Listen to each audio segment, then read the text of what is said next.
চতুর্বিংশতি অবতার বর্ণন অধ্যায় চতুর্থ কৃষ্ণ। ও মাধব রাম হরি হে যাদব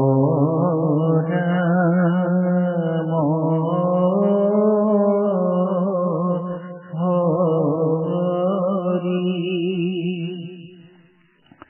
ও মাধব রাম হরি হে যাদব রাম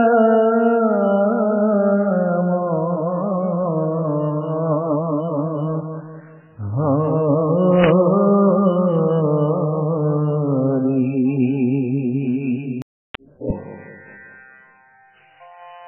ব্যাপনামে ভৈলা পচতীর সন্ততি দেখিলা প্রজা ভৈল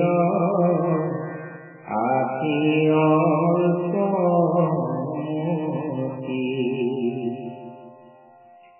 করিলা অনেক কথা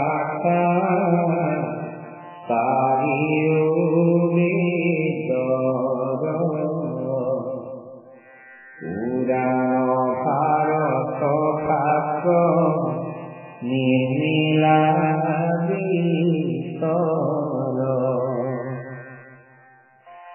এরাম গজেন্দ্র কবিল ঘোর গ্রাহে বলে ধরি তোমাত পরণ লইলে আর কনাদ করি। ও কুঞ্জের হায় পদ্মগুপ্ত উপর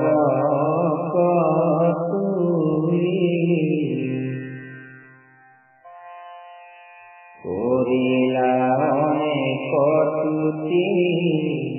রাহি হরি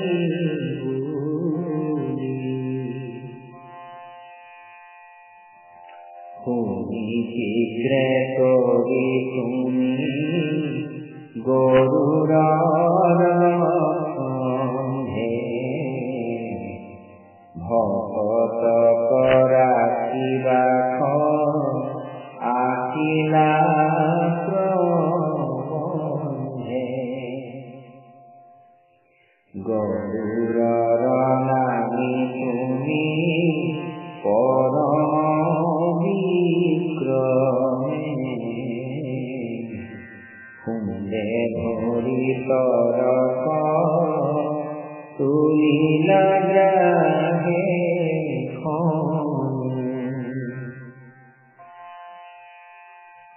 এরা আধে দেখে চক্রে শিরিলা গ্রাহ মুখ তোমার প্রসাদে গজেন্দ্রর গোইল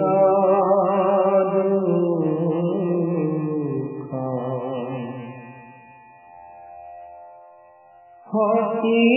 খুশি তোতে চতুর্ভুজ রূপ ভোগিলা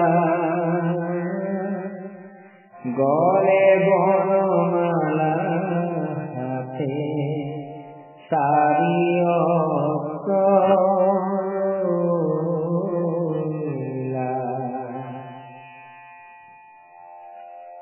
তোমা কোন গোয়া দ্বন্দ্বতে করি পারি পদ হইয়া বৈকুণ্ঠ গৈলা লৰি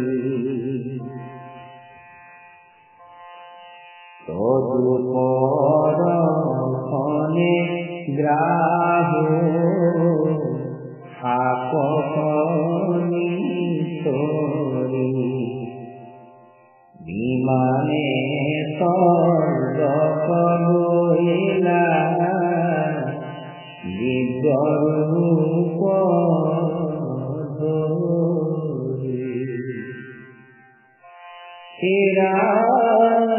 হয়গ্ৰীৱ নামে আৰু ভৈলা অৱতাৰ সপ্তপুৰ নৰবন শৰীৰ তোমাৰ তোমাৰ সুন্দৰ সিতু নাসিকাৰ হন্তে বাদ ভৈলা তাৰি বেদন নিশ্বাসকাৰ হন্তে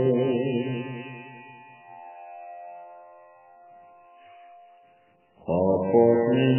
মাতৃৰ বাক্যে লীলা মন দুবে আশী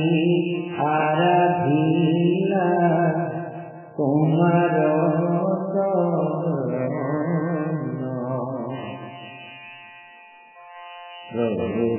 চৰণৰ উপৰে তাহাক কৰিলা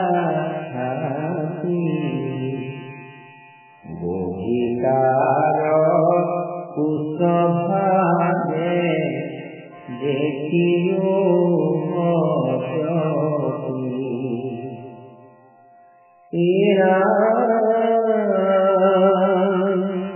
দেৱে দোষে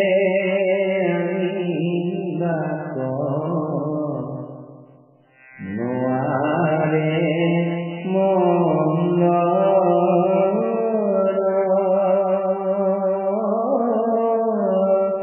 অপ্ৰয়াসে আমি তুমি মথিলা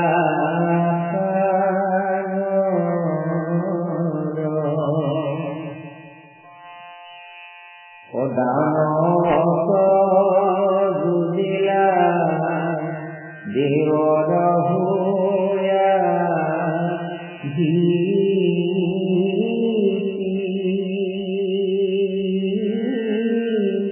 তোমাৰ প্ৰসাদে সাধিলা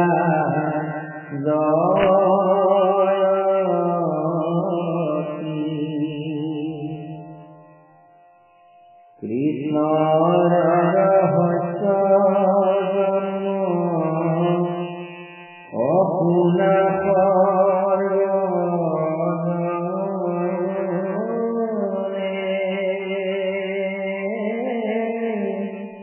মুখ পদ সাধাৰ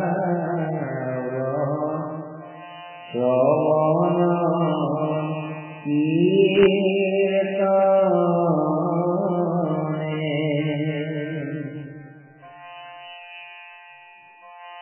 কৃষ্ণৰ কিঙ্কৰে ধনে শংকৰে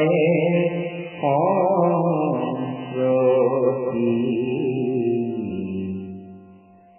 কবুলা হৰি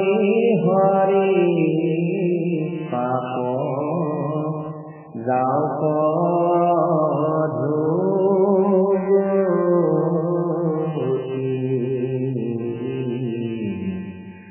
হৰি